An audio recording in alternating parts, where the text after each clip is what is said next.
नमस्कार, मैं राणा यशवंत। रात के 10:15 बज रहे हैं और मैं आपके सामने इसलिए हूँ क्योंकि खबर बहुत बड़ी है। खबर ये है कि रूस के राष्ट्रपति व्लादिमीर पुतिन इंग्लैंड पर हमला करने जा रहे हैं। 90 मिनट के भीतर इंग्लैंड का कोई भी शहर बर्बाद हो सकता है, वो खाक हो सकता है और वो शहर कोई और नहीं, वहाँ के जो 4 बड़े शहर हैं, लंदन, बर्मिंघम, लिवरपूल, न्यूकैसल। और यह बात इंग्लैंड के फॉर्मर आर्मी चीफ रिचर्ड बैरंस ने कही है और उनके मुताबिक रूस ने पूरी तैयारी कर ली है इंग्लैंड पर हमला करने की। और कारण ये है कि रूस को ये यकीन हो चला है कि उसके ऊपर जो हाल में हमला हुआ है, वो हमला यूक्रेन ने नहीं किया है, बल्कि इंग्लैंड के समर्थन से, इंग्लैंड की मदद से वो किया गया है। MI6 जो इंग्लैंड की खुफिया एजेंसी है, जो दुनिया की ताकतवर खुफिया एजेंसियों में से एक मानी जाती है, उसने यूक्रेन की मदद की और रूस के भीतर 4000 किलोमीटर अंदर जा करके ट्रक ले जाए गए, ट्रकों के अंदर ड्रोन ले जाए गए, ट्रकों की छतों को खोला गया, ड्रोन निकले और उन ड्रोन्स ने रूस के अलग-अलग इलाकों में उनके जो फाइटर जेट्स थे, बॉम्बर्स थे, उनको तबाह किया। बहुत बड़ी रकम, लगभग 7 से 9 बिलियन डॉलर्स कहा जाता है कि तबाह कर दिया गया। और एयरफ़ोर्स की जो माइट है, जो ताकत है रशियन एयरफ़ोर्स की, लगभग 1/3 वो कम हो गई है। इसके बाद व्लादिमीर पुतिन बौखलाए हुए हैं, तमतमाए हुए हैं और वो दुनिया को ये संदेश देना चाहते हैं कि रूस में अगर घुस करके इस तरीके से हमला हो सकता है, ये रूस को चैलेंज करना है और जो भी देश इसके पीछे है, उसको उसका खामियाज़ा उठाना पड़ेगा। और रिचर्ड बारन्स ने एक इंटरव्यू में कहा है कि यह पूरी तरीके से तैयारी रूस की हो गई है और 90 मिनट के भीतर इंग्लैंड का कोई भी शहर तबाह हो सकता है, क्योंकि रूस के पास प्रिसिशन और हाइपरसोनिक मिसाइल्स हैं, बिल्कुल सही जगह पर टारगेट पे हमला करने वाली हाइपरसोनिक हैं, इसलिए उनको पकड़ पाना या फिर उनको न्यूट्रलाइज़ कर पाना मुश्किल है। वो किसी भी एयर डिफेंस सिस्टम को तोड़ सकती हैं और जहाँ भी तबाही मचाना चाहती, वहाँ तबाह कर सकती हैं, बड़ा विनाश ला सकती हैं।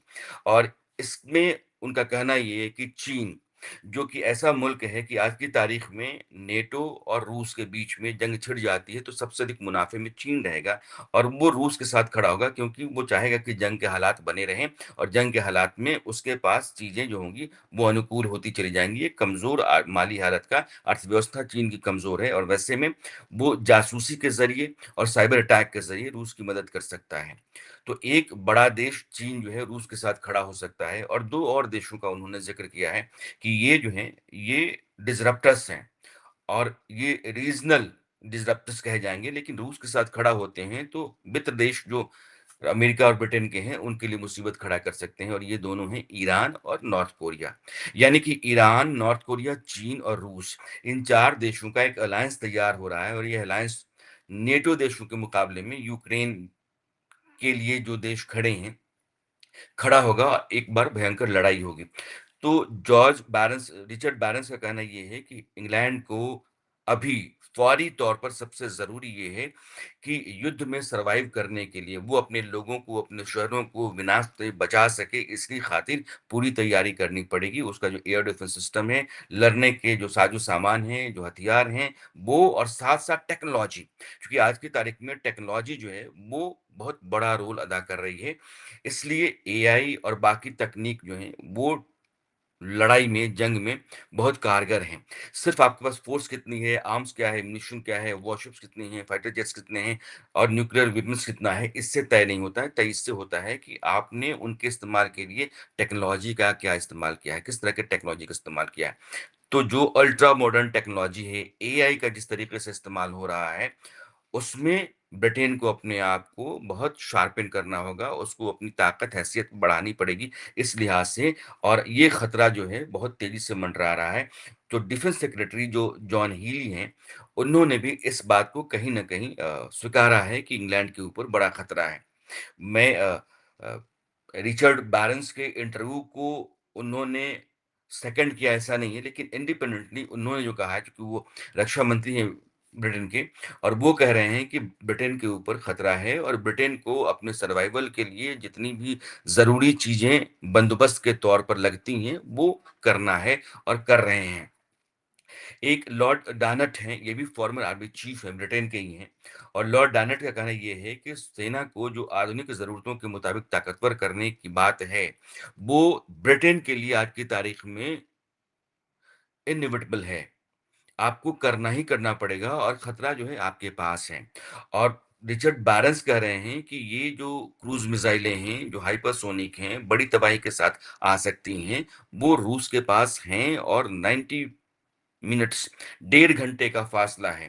क्योंकि जब भी कोई हाइपरसोनिक मिसाइल चलती है, तो 5 मैक, 7 मैक की रफ़्तार से चलती है, 10 मैक की रफ़्तार से। अगर 10 मैक की मिसाइल है, तो ये मान के चलिए कि पर सेकंड 3 किलोमीटर की रफ़्तार से भाग रही है। उसमें और जब वो मैनेवरिंग करती है, यानी कि वो घूमती-फिरती रहती होगी और वो गच्चा दे सकती है आपके डिफेंस सिस्टम को और आपके एरियल डिफेंस सिस्टम को, तो फिर आप उस तरह के देश के हमले को रोक पाने में और अपने नुकसान को कम कर पाने में बहुत सफल हो जाएँ, ऐसा नहीं होता है। इसलिए रिचर्ड बैलेंस कर रहे हैं कि जिस तरह की तबाही यूक्रेन के भीतर हम देख रहे हैं, शहर के शहर मलबा का ढेर हो गए, जल गए, जंगल बन गए और वहाँ के लोग खत्म हो गए। 4 करोड़, साढ़े 4 करोड़ का देश आज की तारीख में डेढ़ पौने 2 करोड़ लोग या तो मर गए हैं या भाग गए हैं। तो ये यूक्रेन की स्थिति है। ब्रिटेन पास का देश है और बहुत दूर है नहीं। 2500 किलोमीटर पर ब्रिटेन है, 2500 किलोमीटर पर फ्रांस है। तो ये जितने भी देश जो नेटो देश कहे जाते हैं, बिल्कुल रूस के पड़ोस में आप पोलैंड को देखिए, रोमानिया को देखिए या फिर स्कैंडिनेवियन कंट्रीज़ हैं उसमें स्वीडन ख़ास करके। तो इस तरह के देश जो हैं वो या नॉर्डिक कंट्री हैं। तो ये सब नेटो के साथ जुड़ सकते हैं, लड़ सकते हैं, घेर सकते हैं, लेकिन रूस जो है वो एक ताकतवर देश है।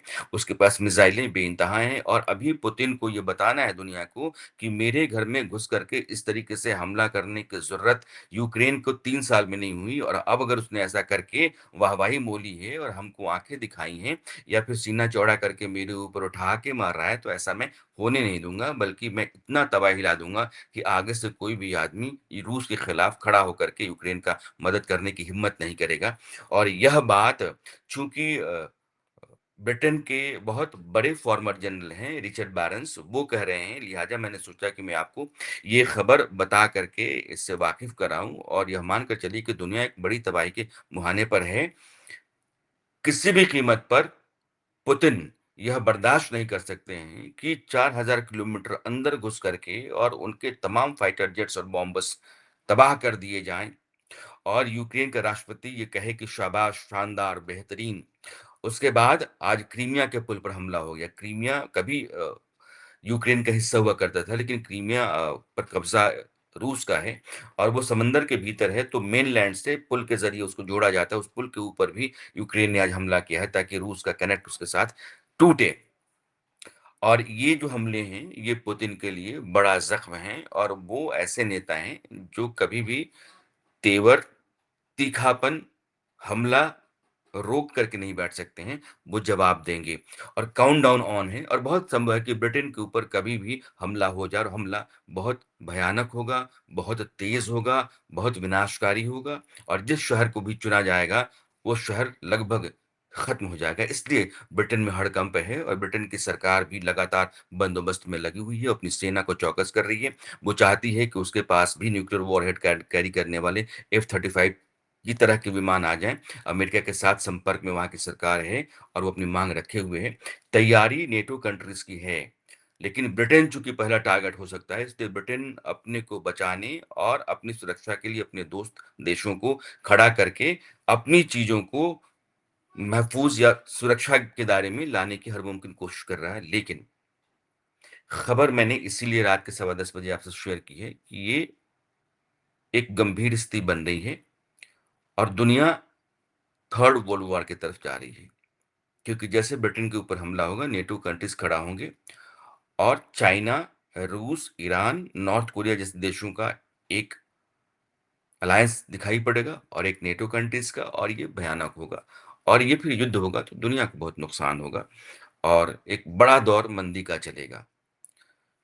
तो इसमें जो भी डेवलपमेंट जब कभी भी होता है, मैं आपके साथ जुड़ता हूँ। फिलहाल गुड नाइट, अपना ध्यान रखिए। शुभ रात्रि।